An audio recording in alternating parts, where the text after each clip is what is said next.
Andai kan ini adalah kemudian mihrab, taruhlah di sini ada Abu Bakar, rumahnya Rasul di situ, dekat sekali.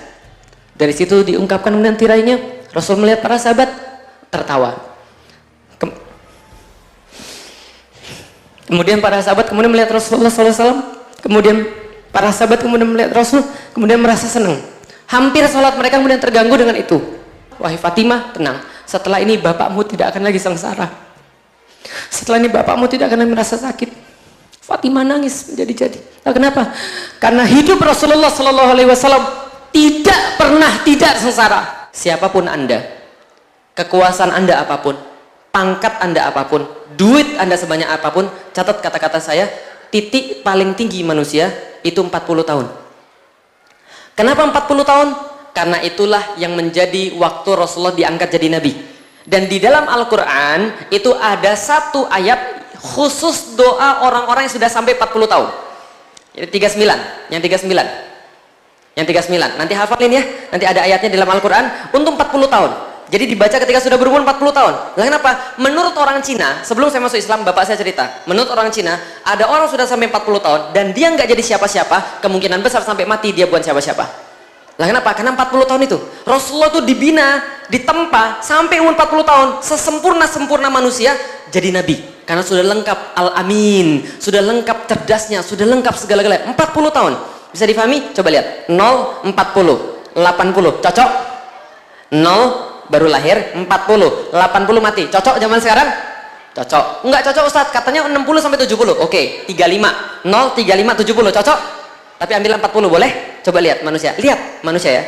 0, 40 paling tinggi, balik lagi ke bawah. Kayak parabola. Bisa difahami ya? Parabola terbalik. Coba kita lihat. 0 lahir, nggak bisa apa-apa Anda. Makan susah, tidur nggak bisa. Gitu kan ya? Mau jalan-jalan, apalagi. Tiba-tiba Anda kemudian beranjak dewasa, mulai belajar makan sendiri, mulai belajar mandi sendiri, bisa ngingat nama orang, sudah mulai ngomong mama, papa, gitu kan ya? Sudah mulai Allah, lalu kemudian naik lagi bisa belajar sholat, bisa kemudian pergi kemana-mana, bisa lari, bisa kemudian beli apapun, bisa kerja, sampai titik umur 40. Setelah 40, nurun itu semua. Nurun itu semua. Yang tadinya bisa lari 2 jam tanpa henti, sekarang 15 menit ngos-ngosan. Yang tadinya bisa makan sendiri, sekarang makan harus bubur. Lah kenapa? Karena giginya sudah mulai hilang. Yang tadinya kemana-mana bisa kemudian lari-lari, sekarang pakai minyak angin, gitu kan ya? Masya Allah, jalan masuk mobil, tiba-tiba ini bau apa nih, gitu kan ya? Bau-bau ibu-ibu dan bapak-bapak yang sudah diintai malaikat maut, kan itu. Sudah pakainya bukan minyak wangi lagi, minyak angin. Nah, turun lagi ke bawah, sudah mulai lupa nama orang, sudah mulai susah untuk berbicara, sudah mulai tahu nggak enak kemudian pinggangnya, jalan sudah susah. Balik lagi nggak? Balik, dimandiin lagi. Gitu kan ya? Kemudian nunggu mati, kan itu kan ya? Lah, makanya kata Rasulullah, itu yang namanya mati itu pengingat paling besar bagi orang-orang tua. Dan para ulama berkata, kalau ada orang tua nggak ingat mati, itu kurang ajar. Kalau anak muda nggak ingat mati masih wajar karena mereka masih muda. Walaupun itu juga nggak wajar sebenarnya. Tapi kalau ada orang tua nggak mau beribadah, mau ngomong apa lagi? Karena dia harusnya sudah menyadari semakin dekat dia di arah-arah awal tadi. Bisa difahami? Lihat ya. 20 lagi on-onnya. 30 masih ada nafsu tapi dikit. 40 bijaksana. 30 tambah 10 berapa? 50. Itu kayak orang umur 30 mulai muncul puber kedua. Umur 60 udah kayak umur 20. Oh, tiba-tiba naksir sama orang. Puber kedua lagi. Bisa dipahami? Turun lagi setelah 70 kayak anak kecil. Betul begitu? Ada yang punya orang tua sudah 70 tahun. Kadang permintaannya aneh-aneh. Betul begitu? Saya tuh pernah nganterin umroh seorang ibu-ibu dan bapak-bapak yang diantar sama anak-anaknya. Tahu nggak permintaan ibunya apa? Nak, saya mau beli sesuatu. Mau beli apa? Mobil. Saya nggak sebutkan namanya. Untuk apa? Saya mau nyetir. Kadang-kadang.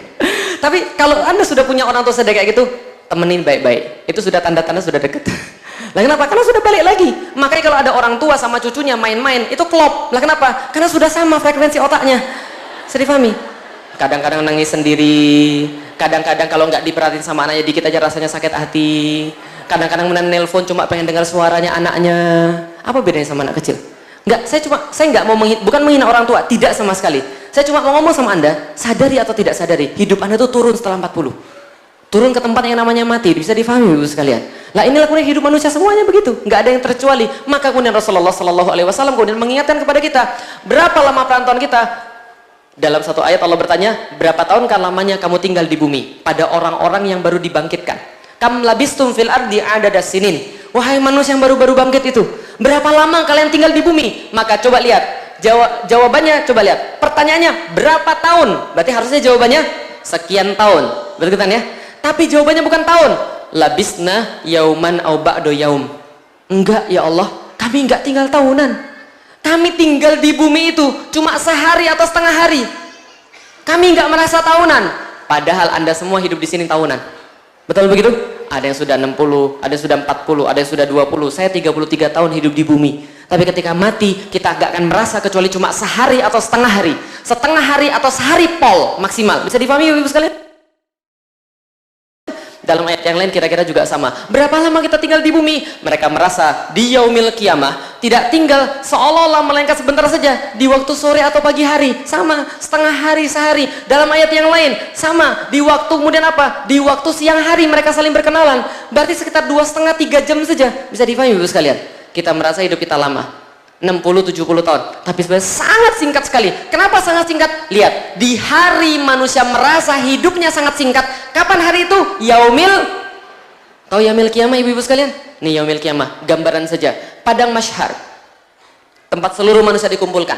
Kata Rasulullah Sallallahu Alaihi Wasallam, berwarna putih, kemudian tidak ada gundukan, tidak ada kemudian lekukan di bawahnya. Semua manusia dikumpulkan setara di situ. Tidak ada yang lebih tinggi dan tidak ada yang lebih rendah. Semua manusia dikumpulkan setara di situ. Dan pada hati itu kata Rasulullah SAW, coba bayangkan baik-baik, bagaimana keadaan kalian jika Allah mengumpulkan kalian di dalam satu tempat seperti berkumpulnya anak-anak panah dalam wadahnya.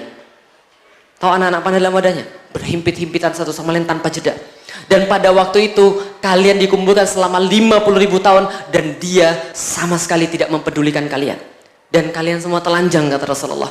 Aisyah bertanya, ya Rasulullah, kalau kami telanjang, bukankah kami saling melihat? Rasul katakan, jangankan saling melihat, bahkan urusan diri sendiri saja mereka sudah sibuk sekali, dan orang tua mereka sudah tidak peduli. Bisa difahami Ibu sekalian?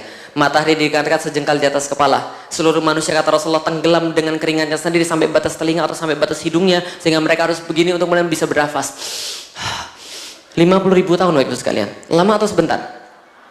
Kalau seandainya Anda nunggu 2 menit, 2 menit itu lama atau sebentar? 2 menit dibandingkan 1 menit, 2 menit lama. Tapi 2 menit dibandingkan dengan 2 jam, dibandingkan dengan 1 hari, 2 menit sangat singkat. Kalau andaikan kita dikumpulkan di yaumil kiamah 50.000 tahun, dan taruhlah Anda di dunia mati 70 tahun, 70 tahun dibandingkan 50.000 tahun, lebih lama yang mana? Kalau kita hitung pakai rumus matematik, maka waktu itu Bapak Ibu sekalian, Anda tidak merasa hidup di dunia, kecuali hanya selama 2 menit 1 detik. Sebentar? 2 menit 1 detik. Loh tadi Ustaz kayak 2 jam 3 jam apa? Berikut di kuburannya sekalian. Saya dipahami sekalian. Makanya orang-orang coba baca semua dalil Al-Quran, coba baca semua dalil dalam hadis. Manusia-manusia ketika dibangkitkan, ditunjukkan amal-amalnya. Orang-orang yang kemudian beramal-amal yang jelek berkata, ya Rob, aku itu cuma nikmat selama 2 menit 1 detik. Aku beli kenikmatan itu untuk kesengsaraan selama yaumil kiamah. Ya Allah, mereka stres, mereka nyesel, lalu bilang seperti dalam Al-Quran, ya Rob, sehari aja, nggak boleh sehari, sebentar saja barang sholat 2 rakaat, nambah amal saya Rob. Nggak boleh, sudah selesai. 2 menit 1 detik kamu beli seluruh kebahagiaan kamu itu di dunia. Kamu ambil di dunia itu untuk menzalimi orang, kamu ambil di dunia itu untuk bersikap sombong, kamu ambil di dunia itu untuk menyusahkan orang lain. Kamu ambil semua itu dan sekarang sudah balasannya bagimu. Dan orang-orang yang pada waktu itu berbuat baik di dunia, alhamdulillah ya Rob, alhamdulillah ya Allah, Masya Allah, cuma susah saya 2 menit 1 detik. Untuk kebahagiaannya sangat banyak sekali. Ditanya dia pada waktu itu sebagaimana ditanya di dalam hadis, ada manusia yang paling besar siksaannya di dunia. Kemudian ditanyakan pada dia setelah masuk pada surganya Allah, ditanyakan, apa saja penderitaanmu di dunia? Dia jawab, saya sudah lupa. Lah kenapa? Nggak kehitung, cuma 2 menit 1 detik saya sengsara. Pertanyaan saya, ketika Anda berpuasa, Anda merasa lapar banget, kerongkongan kering ya Allah. Anda kan bisa minum, ngelihat minum ya Allah, ngelihat kecoa kayak kurma gitu kan, Masya Allah. Aus, lapar banget. Allahu Akbar, azan. Anda minum seteguk air, Anda minum kurma. Apa yang Anda rasakan? Alhamdulillah. Ditanya, bagaimana tadi puasanya? Wah, saya sudah nggak ingat. Pernah nggak dengar ada orang pas buka puasa, tadi itu susah banget gue pokoknya, kerongkongan kering. Pernah ada yang begitu? Nggak ada. Nggak ada orang yang ingat tentang puasanya ketika sudah berbuka. Persis ketika sampai yaumil kiamah, alhamdulillah cuma menderita 2 menit 1 detik. Ya Allah, cuma 2 menit 1 detik aku kepanasan ketika kerudungan. Itu aja nggak semuanya kepanasan. Cuma 2 menit 1 detik aku mau tahajud, aku mau puasa, aku mau sholat. Cuma 2 menit 1 detik. Ganjaranmu ya Allah ya Rabb. 2 menit 1 detik. Mau pilih mana Bapak Ibu sekalian? Yang nyesel atau yang merasa bersyukur? Insya Allah. Coba kita lihat Bapak Ibu sekalian. Makanya Rasulullah SAW senantiasa mengingatkan pada kita, kullu nafsin dha'iqatul maut. Ingat, setiap yang bernafas pasti akan merasakan mati. Saya pernah ditanya sama orang, Ustadz, ciri-ciri orang yang bakal mati apa? Muda, dia bernafas.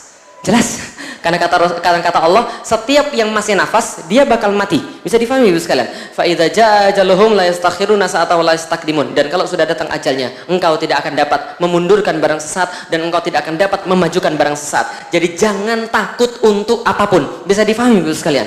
Lalu kenapa? Takdir Allah itu sudah tetap.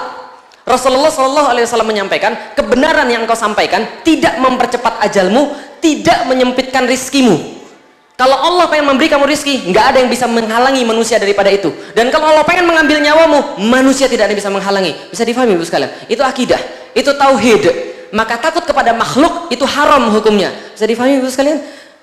Kullu nafsin dha'iqatul maut. Dan ketika datang ajal mereka, tidak dapat mengundurkan dan tidak bisa memajukan. Coba lihat Ibu sekalian. Rasulullah SAW menyampaikan, manusia seakan-akan dikepung oleh 99 macam kematian. Kalau semua gagal mengenainya, ada satu yang tidak mungkin luput, tidak mungkin lepas. Apa namanya? Usia tua. Makanya yang sudah tua-tua, sadarlah. Kalau tua nggak bisa membuat Anda sadar, lalu apalagi yang bisa membuat Anda sadar? Gitu kan ya? Tapi yang muda-muda bukannya harus kemudian merasa enak, merasa aman. Salah. Ada orang muda bilang pada saya, tenang aja Ustaz, kerudung pas tua aja, sholat pas tua aja. Saya bilang pada dia, pergi ke rumah sakit sekarang. Pergi ke rumah sakit sekarang, tanya sama petugas rumah sakit, yang mati hari ini banyakan yang tua atau banyakan yang muda? Ada yang petugas rumah sakit di sini? Coba hitung, coba. Lebih banyak yang mati karena tua atau lebih banyak mati karena selain tua? Sudah pasti selain tua. Lihat, orang tua itu cuma mati gara-gara satu sebab. Yang lain bisa mati karena 99. Bisa difahami? Ada yang mati gara-gara ketabrak busway, ada yang mati gara-gara kelindas truk, ada yang mati gara-gara nabrak tiang listrik. Oh enggak, itu kan itu enggak mati. Saya nggak ngomong apa-apa ya. Jadi kalau Anda mengartikan itu bukan urusan saya. Kan ya? Kalau gitu kita lihat dulu sekalian. Tapi sayangnya Ibu sekalian, Rasulullah sudah menasihati kepada kita, tapi masih manusia itu ada racun panjang angan-angan. Maksudnya apa? Rasul pernah bersabda begini, beliau menggambar sesuatu di tanah, di pasir, menggaris, ini manusia. Lalu beliau menambahkan, ini adalah kematian yang mengelilingi manusia. Artinya apa? Ibu-ibu mau ke kiri, ibu-ibu mau ke kanan, mau ke atas, mau ke bawah, nyerong, ngesot, tetap mati. Bisa difahami Ibu sekalian? Karena semuanya dikelilingi oleh kematian. Tapi kata Rasulullah, tapi ada kejadian-kejadian yang Allah tentukan baginya yang bisa mempercepat kematian dia. Jadi bisa jadi dia mati di sini, bisa jadi mati di sini, bisa jadi mati di sini, terserah Allah Subhanahu wa taala. Lalu Rasul katakan, lihat baik-baik. Ini angan-angan manusia. Tuh, angan-angannya di mana? Angan-angannya di luar kematiannya. Alias apa? Manusia semuanya mengira-ngira dia masih hidup lama, padahal malaikat maut sudah mengintai dia pada hari itu. Betul begitu? Coba lihat Bapak Ibu sekalian. Pernah datang ke orang mati? Pernah datang ke orang mati? Takziah? Ada nggak perkataan yang selalu diomongin orang pas lagi takziah? Selain innalillah, selain innalillah. Selain itu apa? Omongan orang biasanya. Apa biasanya ngomongnya? Apa? Apa? Masih itu ngomongnya. Ya Allah, nggak nyangka saya. Kemarin baru pengajian bareng-bareng ke Ustadz Felix. Betul begitu? Ya lo nggak nyangka, baru ketemu kemarin di pasar. Ada nggak yang bilang begini? Gue udah tahu 2 minggu yang lalu dia bakal mati. Semua orang kaget. Kemarin kejadian, baru pulang dari Nganjuk. Kejadiannya sama. Saya ngisi di Nganjuk, pengajian saya dibubarkan di situ. Ada salah seorang kemudian di situ tokoh masyarakat, kemudian dia berkata, sudah sabar Ustadz, nggak apa-apa, nanti kita ketemu di Jakarta. Dia WhatsApp saya, Ustadz ditunggu di Jakarta, kita makan nasi kebuli kesukaan Ustadz di Kuningan. Saya sudah minta anak saya untuk masak khusus untuk Ustadz. Insya Allah pas saya pulang dari Solo Jogja, saya mampir ke sana. Ternyata semua teman-temannya di SMS untuk ketemuan hari Selasa. Apa yang terjadi? Ternyata hari Selasa semua berkumpul di tempat kematian dia.